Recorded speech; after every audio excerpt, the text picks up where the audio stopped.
How to fix TikTok community guidelines violation problem. Hello everyone, this is Max. Welcome back to another tutorial video. So let's start without wasting any time. Also make sure to watch this video till the end. First of all, open up TikTok. Now at the bottom right corner, click on profile. Again at the top right corner, tap on the three lines. Now go to settings and privacy. Now scroll all the way down to the bottom. Now tap on report a problem.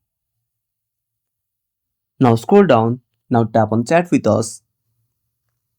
Now tap on send a message. Now type I want to report an issue. Now tap on send.